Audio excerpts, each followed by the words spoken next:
तो आज हम स्टार्ट करने जा रहे हैं अपना नेक्स्ट टॉपिक सिस्टम में, जो कि है सर्कुलेटरी सिस्टम। सर्कुलेटरी सिस्टम के अंदर हमारी 5 चीज़ें आएंगी। ब्लड आएगा, हार्ट आएगा, ब्लड वेसल्स में आर्टरीज और वेन आएंगी, एंड देन लिम्फ आएगा। तो आज का हमारा टॉपिक जो है वो है कम्प्लीटली ब्लड की स्टडी करना। ब्लड किन चीज़ों से मिलकर बना हुआ है, और जो टीचिंग के एग्ज़ाम्स में जो क्वेश्चंस आए हैं उनके बारे में हम पढ़ेंगे। तो आज का जो हमारा टॉपिक है वो है ब्लड। देखिए, ब्लड का काम क्या होता है। ब्लड एक लिक्विड है जो कि सारे हमारे पूरे बॉडी में फ्लो करता है, और ये विभिन्न पदार्थों का आवागमन करता है हमारी बॉडी में। ठीक है। नंबर 2 है हार्ट। हार्ट यानी हृदय। हृदय का काम क्या है कि रुधिर को यानी रक्त को पूरी बॉडी में वो ट्रैवल हो सके, तो एक पर्टिकुलर प्रेशर बनाने का जो काम करता है वो हृदय करता है। तो एक एक जो प्रेशर का मेंटेन करता है, या सॉरी प्रेशर बनाता जो है, वो काम, पंपिंग का काम जो है वो हृदय का है। नंबर तीसरा है ब्लड वेसल्स। ब्लड वेसल्स में आती हैं आर्टरीज और वेन, जिनके अंदर ये एक नलिका होती है, यानी ट्यूब शेप में होती हैं, जिनके अंदर ब्लड जो है वो पूरी बॉडी में ट्रैवल करता है। नंबर 4 है लसिका या लिम्फ। लिम्फ क्या करता है कि सेल और ब्लड जो वेसल्स हैं और सेल के बीच में विभिन्न पदार्थों का आवागमन करने का काम जो होता है वो लसिका या लिम्फ का होता है। तो आइए हम अपना स्टार्ट करते हैं। हमारा टॉपिक है आज का ब्लड। तो हम हेडिंग डाल लेते हैं ब्लड। देखिए, ब्लड जो है, क्वेश्चन ये बहुत एग्जाम्स में बहुत बार पूछा जा चुका है कि ब्लड किस तरह का टिश्यू है। तो ब्लड जो है वो एक कनेक्टिव टिश्यू है, यानी संयोजी ऊतक है।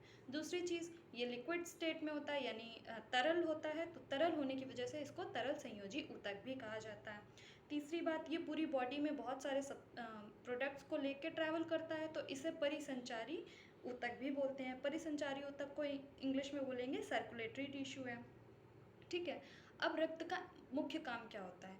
रक्त का मुख्य काम होता है कि वो फेफड़ों से ऑक्सीजन को लेगा, पूरी बॉडी में सर्कुलेट करेगा, जो पूरी बॉडी से कार्बन डाइऑक्साइड जनरेट हुई है उसको इकट्ठा करेगा, और फिर लंग्स में लाएगा, और लंग्स फिर नाक के थ्रू वो कार्बन डाइऑक्साइड को बाहर निकालेगा। तो ये जो काम कर रहा है वो ब्लड कर रहा है। ब्लड का काम क्या है, कार्बन डाइऑक्साइड को लाना, कार्बन डाइऑक्साइड को पूरी बॉडी से बाहर निकालना, और ऑक्सीजन को लाना पूरी बॉडी में उसको ट्रैवल करवाना। ठीक है।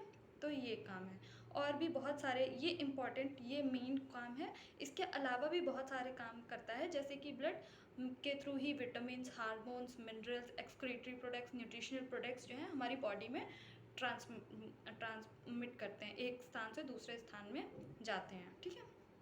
तो अब हम बात करते हैं ब्लड के स्ट्रक्चर के बारे में। ठीक है। तो ब्लड कैसा है, लाल कलर का है, स्टिकी यानी चिपचिपा सा पदार्थ होता है, और ये जल से भारी पदार्थ है। और क्या है, ये एक अपारदर्शी पदार्थ है। और कैसा इसका मीडियम होता है, ये हल्का सा क्षारीय पदार्थ होता है। ठीक है। अब हम देखते हैं, और ये हमारी पूरी बॉडी में लगातार ट्रैवल करता रहता है। तो अब हम रुधिर के बारे में देखते हैं। हम अपनी हेडिंग बना लेते हैं रुधिर। तो इसमें पहले जो लिखा हुआ है, इसमें लिखा उत्पत्ति मेसोडर्म से होती है। मेसोडर्म क्या होता है, जब जो शिशु होता है वो माँ के गर्भ में होता है, यानी भ्रूणीय अवस्था में होता है, यानी एम्ब्रियोनिक स्टेज में होगा। तो उस शिशु में, यानी उस जो एम्ब्रियोनिक स्टेज में जो बच्चा है, उसमें 3 लेयर पाई जाती हैं।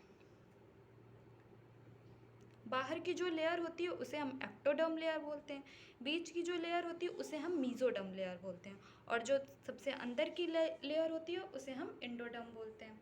तो जो जो रुधिर है, हृदय है, इस तरह के जो भी ऑर्गन्स हैं वो सारे मेसोडर्म लेयर से बनते हैं। तो रुधिर की उत्पत्ति कहाँ से होगी, भ्रूण में मेसोडर्म लेयर से रुधिर की उत्पत्ति होती है। फिर देखिए, रुधिर में एक लौह युक्त प्रोटीन पाई जाती है, जिसको हम हीमोग्लोबिन बोलते हैं।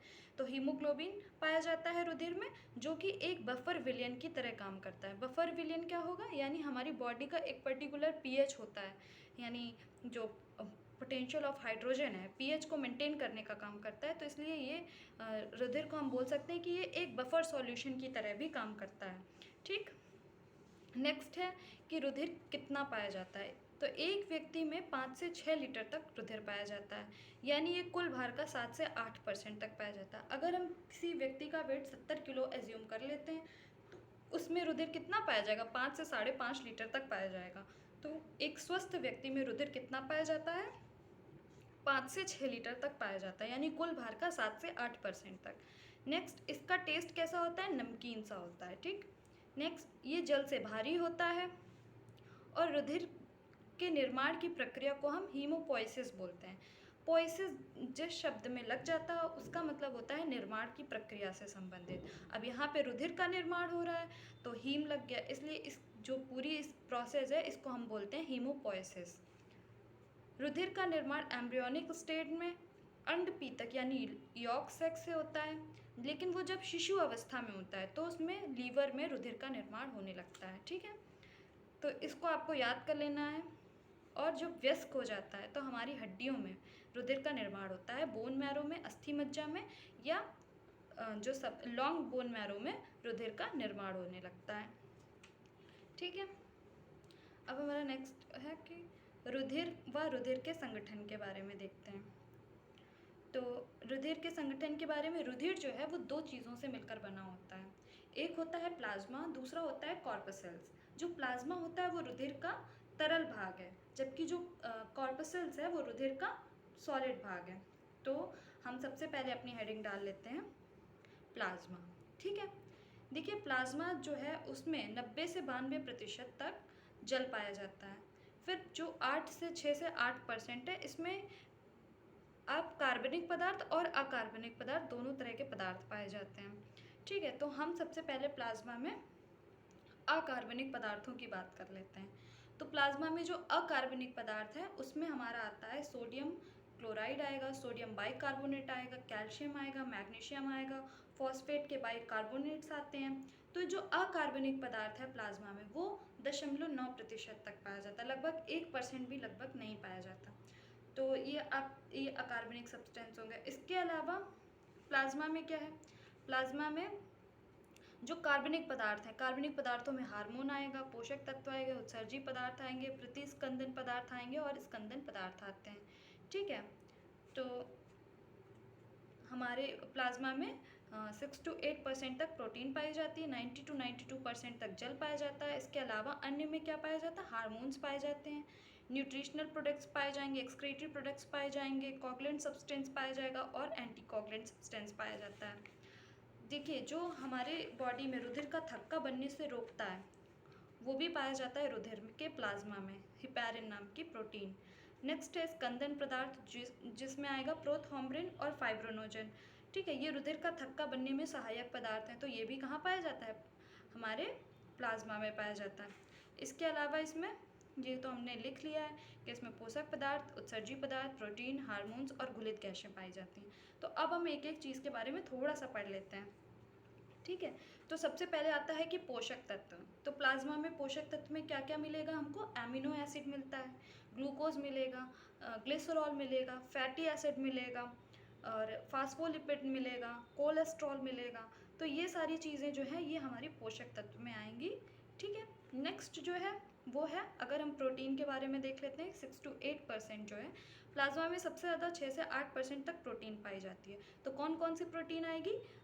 जिसमें आएगी फाइब्रोनोजन प्रोटीन आएगी, प्रोथॉम्ब्रिन प्रोटीन आएगी, ग्लोबिनिन प्रोटीन आएगी, एल्ब्यूनिन प्रोटीन आएगी। तो इस तरह से कुछ इंपॉर्टेंट प्रोटीन भी प्लाज्मा में पाई गई।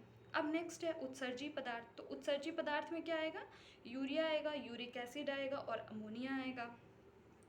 अब आपने प्रतिस्कंदन पदार्थ तो देख लिया, हिपैरिन हो गया। स्कंदन पदार्थ में प्रोथॉम्ब्रिन और फाइब्रोनोजन आ गया। इसके अलावा हार्मोन्स भी पाए जाते हैं। फिर इसमें घुलित गैसें भी होती हैं प्लाज्मा में, जिसमें कार्बन डाइऑक्साइड आएगी, नाइट्रोजन आएगी, ऑक्सीजन आएगी, ठीक है। तो इस तरह से हमने पूरा प्लाज्मा के बारे में पढ़ लिया। प्लाज्मा जो है रुधिर का जो, अगर हम एक ब्लड की बात करें, अगर ब्लड 100% है तो उसमें प्लाज्मा का परसेंट जो है वो 55 to 60% तक प्लाज्मा पाया जाता है, ठीक है।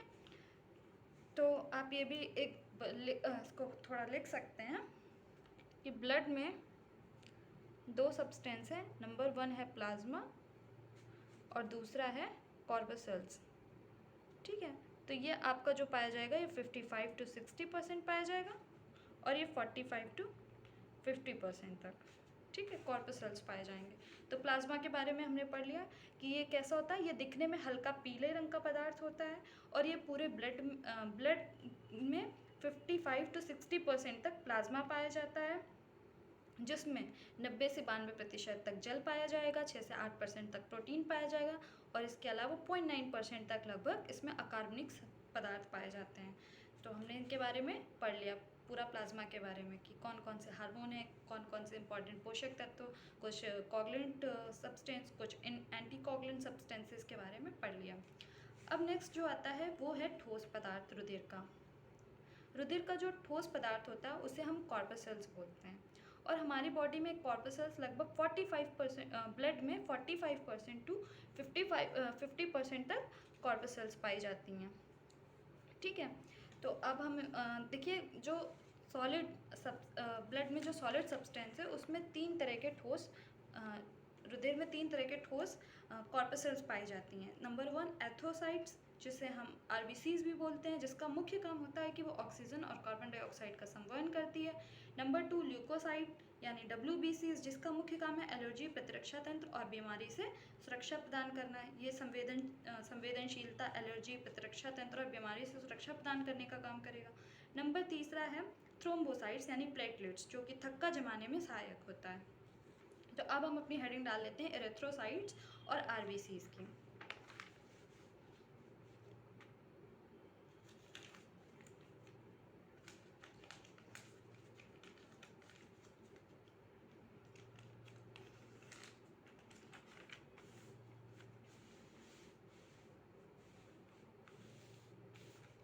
तो हम सबसे पहले हमारा पहला पॉइंट है कि फॉर्मेशन ऑफ आरबीसीज का फॉर्मेशन क्या कहलाता है, एरिथ्रोपोइसिस कहलाता है। जैसे हीमोग्लोबिन का जो ब्लड का फॉर्मेशन होता है उसको हम हीमोपोइसिस बोलते हैं, उसी तरह आरबीसीज के या एरिथ्रोसाइट के फॉर्मेशंस को हम क्या बोलते हैं, एरिथ्रोपोइसिस बोलते हैं। अब आरबीसी का निर्माण कहाँ पर होता है?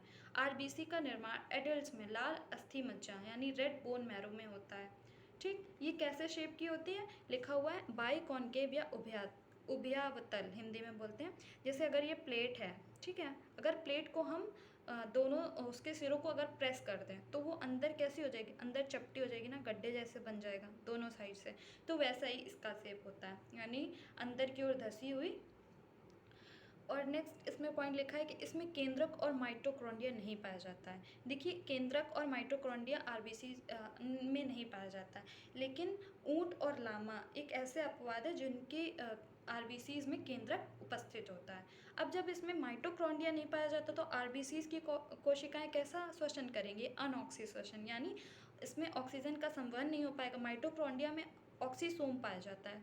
ऑक्सीसोम जो होता है वो ऑक्सीजन के मतलब ऑक्सीजन के संवहन के लिए रिस्पॉन्सिबल होता है, लेकिन जब इसमें माइटोकॉन्ड्रिया ही नहीं पाया जाएगा तो इसमें ऑक्सीसोम्स भी नहीं उपलब्ध होगा। ऑक्सीसोम्स नहीं होगा तो ऑक्सीजन का संवहन नहीं हो पाएगा, और जब ऑक्सीजन की अनुपस्थिति में श्वसन होगा तो वो कैसा श्वसन होगा, अनऑक्सी श्वसन होगा। इसलिए आरबीसीज की जो सेल्स होंगी वो किस तरह का रेस्पिरेशन करेंगी, अनऑक्सी श्वसन करेंगी। ठीक है, अब इसमें नेक्स्ट पॉइंट है कि ये इंपॉर्टेंट पॉइंट है, आप इसको पेपर में पूछता है कि आरबीसीज जो मेल में है वो 50 से 55 लाख mm³ और जो फीमेल में है इसकी संख्या कम होती है आरबीसीज की, जो 40 to 45 लाख mm³ तक पाए जाती हैं। ठीक है, आरबीसीज की संख्या को मापने वाले यंत्र को हम हीमोसाइटोमीटर बोलते हैं। देखिए आरबीसीज की संख्या बढ़ जाए तब भी रोग हो जाता है, आरबीसीज की संख्या कम हो जाए तब भी रोग हो जाता है। अगर आरबीसी की संख्या बढ़ जाती है तो हमें पॉलीसिथीमिया हो जाते हैं। पॉली जो रिप्रेजेंट कर रहा है कि नंबर जो है वो ज़्यादा है, तो जब बढ़ जाएगा तो पॉली लग जाएगा। और सिथीमिया का मतलब होता है कि किसी भी चीज़ में बढ़ोतरी के लिए हम सिथीमिया इस्तेमाल करते हैं। अगर कम हो जाए तो एरिथ्रोपीनिया को ही हम एनीमिया बोलते हैं। ठीक है, आरबीसीज की संख्या में जब कमी आ जाती है तो हम बोलते हैं एनीमिया हो गया, तो उसको साइंटिफिक लैंग्वेज में एरिथ्रोपीनिया बोलते हैं। अब देखिए अगर हम पहाड़ी क्षेत्रों की बात करें तो पहाड़ी क्षेत्रों में अगर जाएंगे तो ऑक्सीजन की क्या होती है, कमी हो जाती है। जैसे ऊंचे स्थानों पे होते हैं तो जितनी ऊंचाई बढ़ती जाएगी तो ऑक्सीजन की कमी होती जाती है, तो इसलिए अगर हम पहाड़ी क्षेत्रों में जाएं तो ऑक्सीजन की कमी हो जाती है। ऑक्सीजन की इस कमी को पूरी करने के लिए हमारी किडनी स्टिमुलेट होती है। इसके स्टिमुलेशन से एरिथ्रोपोइटिन नाम का हार्मोन जो है उसका सीक्रेशन बढ़ जाता है। अब जब ताकि ऑक्सीजन की कमी को वो मेंटेन कर सके। तो फिर एरिथ्रोपोइटिन जब हार्मोन में वृद्धि हो जाती है, जिससे आरबीसी के निर्माण में वृद्धि हो जाएगी। अब जब आरबीसी के निर्माण में वृद्धि हो जाएगी तो उससे कौन सी बीमारी हो जाती है? पॉलीसिथीमिया। इसलिए पहाड़ी क्षेत्रों में जो लोग रहते हैं उनमें पॉलीसिथीमिया बीमारी पाई जाती है ज़्यादातर। क्योंकि अब देखिए, हमें जो नॉर्मल, अगर हम मेल फीमेल में बात करें तो 50 से 55 लाख mm³ और 40 से 45 mm³ होना चाहिए। लेकिन यहाँ पे आरबीसीज का निर्माण में वृद्धि हो गई, जिससे कि जो संख्या है वो 90 से 95 लाख mm³ तक पहुँच गई।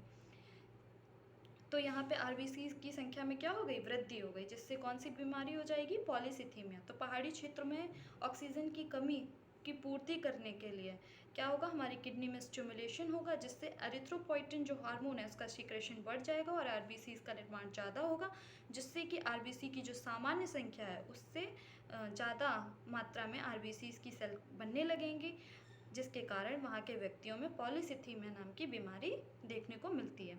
आरबीसी का जीवन काल जो है वो 120 दिन होता है, ठीक है। जबकि जो मेढक का टेडपोल होता है, मेढक जो है, उसमें 80 से 100 दिन आरबीसी का जीवन काल होता है। देखिए, अब हम प्लीहा की बात करते हैं।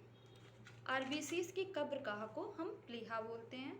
इसे इमरजेंसी ब्लड बैंक भी बोलते हैं और नेचुरल ब्लड बैंक भी कहा जाता है। कभी कभी प्लीहा के आकार में वृद्धि हो जाती है, जिससे स्प्लीनेक्टोमी सर्जरी के द्वारा, स्प्लीनेक्टोमी जो सर्जरी है उसके द्वारा कम किया जाता है, ठीक। तो हम इस तरह प्लीहा, बेसिकली पेपर में ये पूछा जाता है कि आरबीसी का कब्रगाह किसे बोला जाता है? तो आरबीसी का कब्रगाह स्प्लीन या प्लीहा को बोला जाता है। और ये जब बढ़ जाता है तो स्प्लीनेक्टोमी सर्जरी के द्वारा इसको कम किया जाता है, ठीक। तो हमने इस तरह से एरिथ्रोसाइट्स के बारे में देख लिया, आरबीसीज के बारे में। तो एक बार जल्दी जल्दी हम इस चीज़ को रिवाइज कर लेते हैं। तो जो आरबीसी है, लगभग 40 to 40 आरबीसी जो है, ये जो गोलाकार कणिकाएं होती हैं, अंदर की ओर धसी कणिकाएं होती हैं, चपटी होती हैं, गोल होती हैं और दोनों तरफ से धसी होती हैं, यानी बाइकॉन्केव शेप की होती हैं। आरबीसीज में केंद्रक नहीं पाया जाता है, माइटोकॉन्ड्रिया नहीं होता है, इनमें अनॉक्सी श्वसन होता है। जबकि केंद्रक किस में पाया जाएगा? ऊँट में पाया जाता है और लामा में पाया जाता है। एक स्वस्थ मनुष्य में आरबीसीज की संख्या हम मान सकते हैं कि 50, मेल में देखें तो 50 से 55 लाख mm³ और फीमेल में 40 to 45 लाख mm³ पाई जाती है, ठीक है। इसके अलावा जो एरिथ्रोसाइट्स यानी आरबीसीज के निर्माण में कौन कौन से तत्व सहायक हैं, ये इसमें नहीं लिखा हुआ है, आप एक्स्ट्रा इसको लिख लीजिए कि आरबीसीज को बनाने में जो इम्पॉर्टेंट रोल प्ले करते हैं उसमें प्रोटीन है, आयरन है, विटामिन B6 है, विटामिन B12 है और फॉलिक एसिड है, ठीक है। अब आरबीसीज का जीवन काल 120 दिन तक का होता है। आरबीसीज का निर्माण रेड बोन मैरो में होता है। और आरबीसीज की कब्रगाह हम किसे बोलते हैं? प्लीहा या स्प्लीन को बोलते हैं, ठीक है। तो आरबीसीज का आप काम देख लेते हैं। देखिए, आरबीसीज में एक लौहयुक्त प्रोटीन पाया जाता है जिसको हम हीमोग्लोबिन बोलते हैं। हीमोग्लोबिन में एक हीमो नाम का वर्णक होता है, जिसकी वजह से आरबीसीज का कलर हमें कैसा दिखता है? रेड कलर का दिखता है। तो इसमें एक पूरी रिएक्शन होती है, आप ये समझ लीजिए, मैं बताती हूँ। देखिए, क्या होता है कि हीमोग्लोबिन में एक आयरन युक्त प्रोटीन है। तो आयरन युक्त प्रोटीन है तो इसमें आयरन में Fe2+ पाया जाता है। और हम जो सांस लेते हैं तो उससे ऑक्सीजन आई O2-, ठीक। तो हीमोग्लोबिन जो है ऑक्सीजन के साथ, जैसे हम सांस लेते हैं तो हीमोग्लोबिन में जो Fe2+ आयन है वो ऑक्सीजन के साथ एक बॉन्ड बना लेता है और रिएक्शन हो जाती है, जिसे हम बोलते हैं ऑक्सी हीमोग्लोबिन। तो इनके इससे क्या बन गया? Oxy haemoglobin. जैसे हमने सांस लिया तो हीमोग्लोबिन ने ऑक्सीजन से रिएक्शन किया और ऑक्सी हीमोग्लोबिन बन गया। फिर जब ये पूरे ब्लड में, ब्लड के थ्रू ये ऑक्सी हीमोग्लोबिन हमारी पूरी बॉडी में ट्रैवल करेगा। फिर जहाँ जहाँ सेल को रिक्वायरमेंट पड़ रही है, श्वसन में क्या होता है कि ग्लूकोज का ऑक्सीकरण होता है। तो सेल ने जैसे ही, अब जब ये सेल के पास ऑक्सी हीमोग्लोबिन पहुँचता है तो ये ऑक्सीजन अलग कर लेता है और हीमोग्लोबिन अलग हो जाता है। ऑक्सीजन जो है वो सेल के अंदर गया, सेल के अंदर ये श्वसन में पार्टिसिपेशन करेगा। तो श्वसन में क्या करेगा? श्वसन में बेसिकली वो ग्लूकोज का ऑक्सीकरण करता है। तो जब ग्लूकोज का ऑक्सीकरण होता है तो ऑक्सीजन का तो इस्तेमाल सेल कर लेती है, बदले में CO2 बन जाता है। फिर जो हीमोग्लोबिन है वो उस बनने वाली CO2 से रिएक्शन करेगा और वो कार्बोक्सी हीमोग्लोबिन बना देता है। अब कार्बोक्सी हीमोग्लोबिन फिर लंग्स तक आएगा और वहाँ से कार्बन डाइऑक्साइड अलग हो जाती है और हीमोग्लोबिन अलग हो जाता है। इस तरह जो श्वसन की प्रक्रिया है वो लगातार चलती रहती है। तो हमने ये देख लिया कि इसमें क्या पाया जाएगा, हीमोग्लोबिन। ये इंपॉर्टेंट है, या आप याद रखिएगा कि RBCs में हीमोग्लोबिन पाया जाता है, जिसकी वजह इसमें एक हीम नाम का पिगमेंट होता है जिसकी वजह से इसका कलर लाल होता है। और इसका मुख्य काम क्या होता है, ऑक्सीजन को लेना और कार्बन डाइऑक्साइड को बाहर निकालना। ठीक है, तो इसमें लिखा नहीं हुआ है तो मैंने आपको एक्सप्लेन कर दिया है। आई होप आपको समझ में आ गया होगा। अब हमारा नेक्स्ट पॉइंट जो है वो है ल्यूकोसाइट। ठीक है, अगर हम ल्यूकोसाइट्स की बात करते हैं तो हमारा नेक्स्ट पॉइंट है ल्यूकोसाइट। देखिए इसमें जो है, इसमें हीम नाम का पिगमेंट है, इसकी वजह से इसका कलर लाल है। जबकि ल्यूकोसाइट में कोई भी इसमें पिगमेंट नहीं पाया जाता, इसमें किसी प्रकार का वर्णक नहीं है, इसकी वजह से इसका कलर कैसा होगा, इसका कलर वाइट होता है। ठीक, दूसरी चीज़ इसका काम क्या है, एलर्जी, इन्फेक्शन, रोगों से सुरक्षा प्रदान करना, इम्यूनिटी को बूस्ट भी करता है, एंटीबॉडीज़ को बनाएगा। ठीक है, तो इसका काम ल्यूकोसाइट का क्या होगा कि रोगों से प्रतिरक्षा प्रदान करना, इम्यूनिटी को स्ट्रॉन्ग करना, इम्यूनिटी बूस्ट अप करना और एंटीबॉडीज़ का निर्माण करना। ये ल्यूकोसाइट का इंपॉर्टेंट काम है। फिर आता है नंबर 2, इसकी संख्या। इसकी संख्या हमारी बॉडी में 6000 से 10,000 mm³ पाई जाती है। अगर हम RBC और WBC का रेशियो देखें तो ये 600:1 का रेशियो है। देखिए जिस तरह से RBCs की संख्या बढ़ने से हमें पॉलीसिथीमिया हो जाता है, कमी होने से एरिथ्रोपिनिया या एनीमिया हो जाता है, उसी तरह WBC की अगर संख्या में वृद्धि हो जाती है तो ल्यूकोपीनिया हो जाता है। कमी हो जाएगी, जब पीनिया लगेगा तो कमी हो जाती है और जब सिथीमिया लगता है तो वृद्धि हो जाती है। तो WBC की संख्या में जब कमी हो जाएगी तो ल्यूकोपीनिया हो जाएगा, वृद्धि हो जाएगी तो ल्यूकोसिथीमिया हो जाएगा। लेकिन कभी कभी क्या होता है, ये सेल अनकंट्रोल्ड वे से वृद्धि करने लगती हैं, बढ़ने लगती हैं, तो ऐसी स्थिति में कैंसर हो जाता है जिसका नाम है ल्यूकीमिया। तो WBC में अनकंट्रोल वे से जब वृद्धि होने लगती है तो ल्यूकीमिया हो जाता है, जो कि एक प्रकार का कैंसर है, ब्लड कैंसर में आता है। देखिए ल्यूकोसाइट्स का भी जैसे इसका टाइम पीरियड एक है 120 दिन का, उसी तरह इसका भी जो टाइम पीरियड है वो 12 से 13 दिन का है, लगभग 2 हफ्ता। ये आकार में गोलाकार, पिंडाकार यानी लोब शेप्ड और घोड़े के नाल या हेडफोन के आकार की होती हैं। तो अब इसके अंदर भी, ल्यूकोसाइट के अंदर 5 तरह की सेल का हम स्टडी करेंगे। इसमें कौन कौन से, neutrophils, basophils, eosinophils, monocytes and lymphocytes, इनके बारे में थोड़ा थोड़ा देख लेते हैं।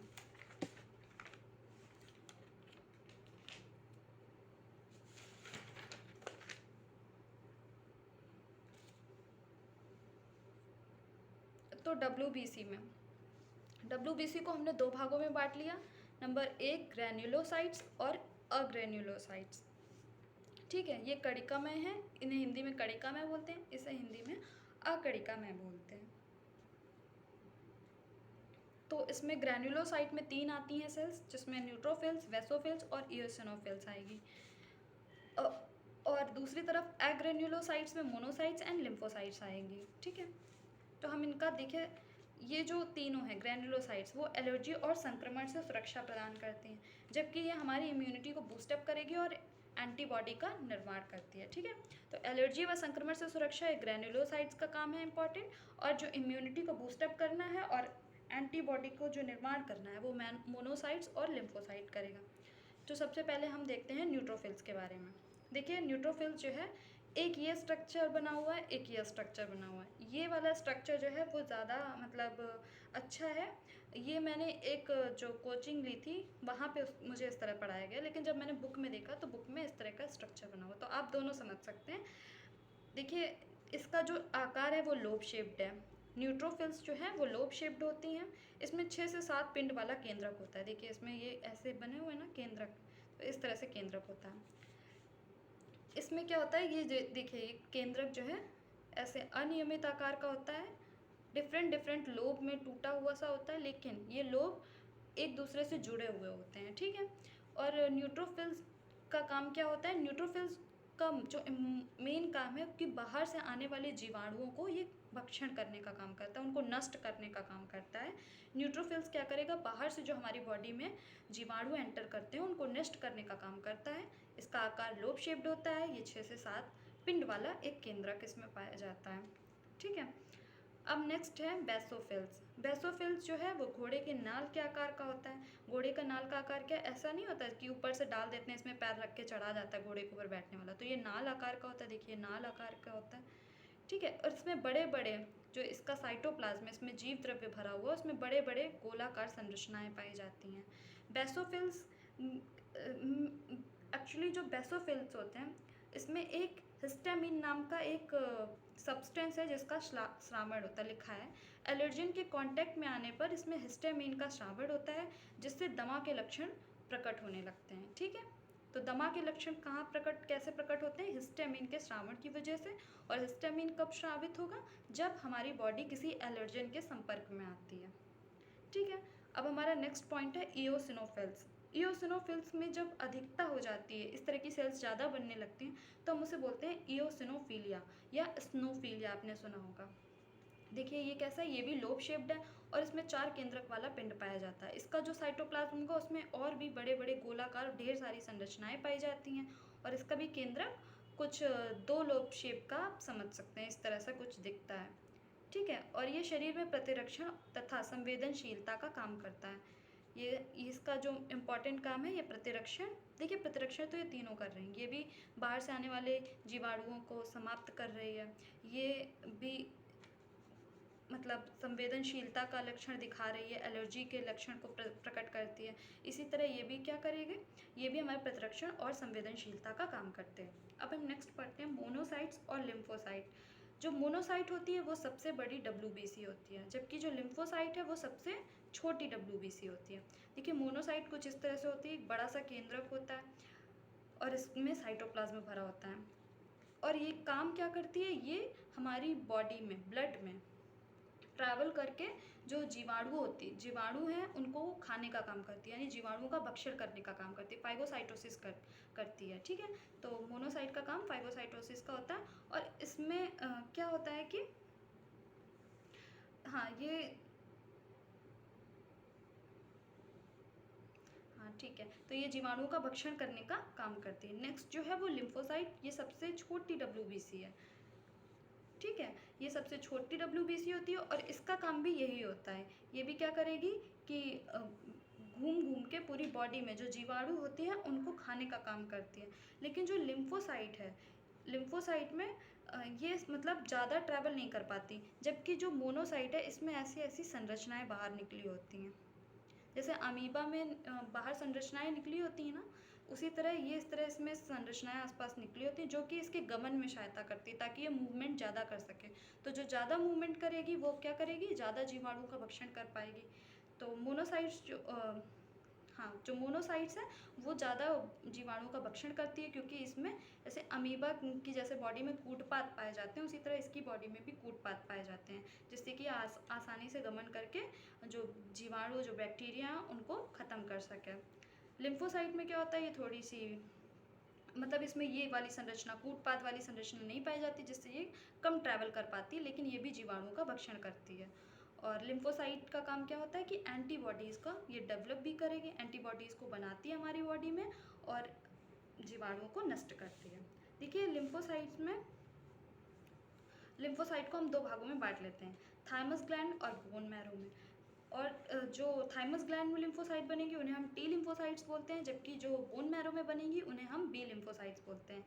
और जो T लिम्फोसाइट्स होते हैं उसमें 4 तरह की सेल्स पाई जाती हैं, हेल्पर, किलर, सप्रेशर और मेमोरी सेल्स।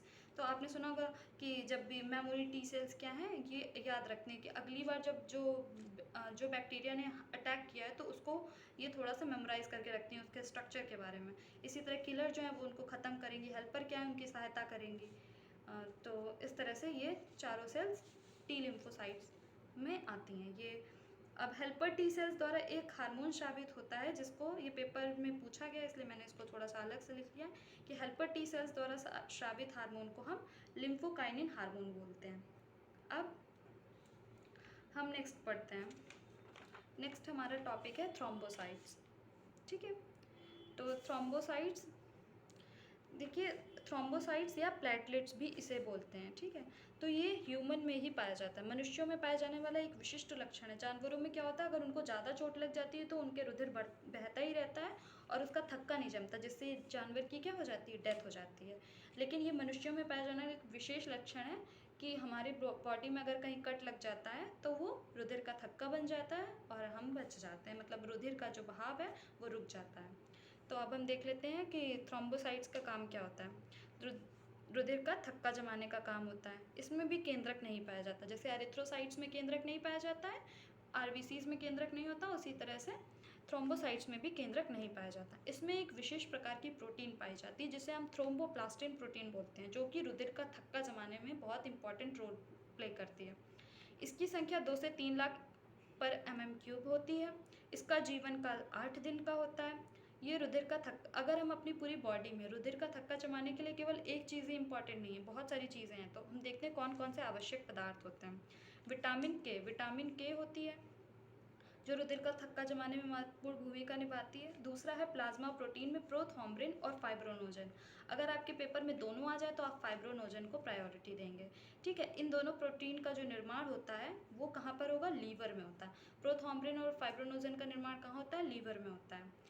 नेक्स्ट है कुछ आयन या धातु बोल सकते हैं, तत्व होते हैं जो कि रुधिर का थक्का जमाने में इंपॉर्टेंट रोल प्ले करते हैं। उसमें कैल्शियम आता है, ठीक है। कैल्शियम का आयन हो गया, विटामिन में विटामिन के हो गई, और प्रोटीन में प्रोथ्रोम्बिन और फाइब्रोनोजन हो गया।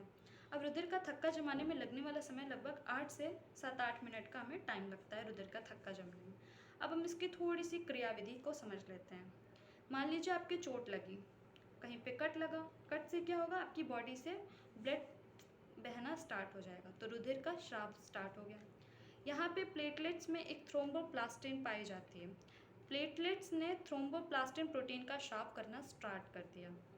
जब थ्रोम्बोप्लास्टिन प्रोटीन का स्राव होता है, एक्चुअली ये इनएक्टिव स्टेट में पहले होती है, लेकिन जब इसका स्राव स्टार्ट होता है तो with the help of calcium ion and vitamin के और कैल्शियम आयन की सहायता से ये एक्टिव स्टेट में आ जाती है। अब जब ये हमारी जो प्रोटीन जो एक्टिव स्टेट में आएगी, वो किसको एक्टिवेट कर देती है, वो एक्टिवेट कर देती है थ्रोम्बिन को। जो प्रोथ्रोम्बिन है, पहले जो प्रोथ्रोम्बिन होता है वो भी हमारी बॉडी में इनएक्टिव स्टेट में होता है, लेकिन वो एक्टिव स्टेट में किसकी वजह से आ जाता है, क्योंकि प्रोथ्रोम्बिन प्लास्टिन का थ्रोम्बिन प्लास्टिन प्रोटीन का जो है वो वहाँ पे सेक्रेशन स्टार्ट हो गया है। और इसका सेक्रेशन क्यों स्टार्ट हो जाता है, मतलब ये एक्टिव स्टेट में क्यों आ जाती है, ये इसको एक्टिवेट करने का काम विटामिन के और कैल्शियम करता है। यानी थ्रोम्बोप्लास्टिन का प्रोटीन को एक्टिव करने का काम विटामिन के और कैल्शियम करेगा, और जब ये प्रोटीन एक्टिव स्टेट में आएगी तो वो थ्रोम्बिन को जो प्रोथ्रोम्बिन है इनएक्टिव स्टेट में, उसको एक्टिव कर देगा थ्रोम्बिन में, ठीक है। तो अब हमारी थ्रोम्बिन प्रोटीन भी एक्टिव स्टेट में आ गई। अब थ्रोम्बिन एक्टिव स्टेट में आ गया, इसकी वजह से ये एक्टिवेट किसको कर देगा, फाइब्रोनोजन को। अब फाइब्रोनोजन जब एक्टिव स्टेट में आ जाता है तो ये एक हमारे जहाँ पे कट लगा होता है वहाँ पे इसको जाल की तरह का एक स्ट्रक्चर बना देता है, जिससे कि रुधिर में थक्का बन जाता है। अब इससे रुधिर बाहर नहीं जा पाता है और ये थक्का जो है वो लगभग 2 से 8 मिनट के बीच में बनना स्टार्ट हो जाता है। जो हीमोफीलिया के, आपने हीमोफीलिया एक बीमारी सुनी होगी जिसे रॉयल डिजीज़ बोलते हैं। तो अगर हीमोफीलिया के जो रोगी होते हैं उनमें थ्रोम्बोप्लास्टिन प्रोटीन नहीं पाई जाती है, जिससे उनकी बॉडी में क्या, उनकी बॉडी में थक्का नहीं जमता। अब देखिए हमारी बॉडी में थक्का जमाने वाला सब्सटेंस भी है, और रुधिर एक थक्का ना जमे इसके लिए भी एक एंटीकोगुलेंट सब्सटेंस भी होता है जिसे हम हिपैरिन बोलते हैं। तो कई बार पेपर में पूछा जाता है कि प्रतिस्कंदन पदार्थ रुधिर में क्या पाया जाता है, तो हिपैरिन पाया जाता है। यह प्राकृतिक प्रतिस्कंदन पदार्थ है जो रुधिर वाहिनियों में रुधिर का थक्का जमने से रोकता है। अब हम अपने नेक्स्ट, ये ब्लड बैंक में जो सबसे जो ब्लड बैंक की अगर हम बात करें तो उसमें सर्वाधिक उच्च कोटि का प्रतिस्कंदन पदार्थ इस्तेमाल किया जाता है, EDTA, जिसे हम इथिलीन डायअमीनो टेट्राएसिटिक एसिड बोलते हैं।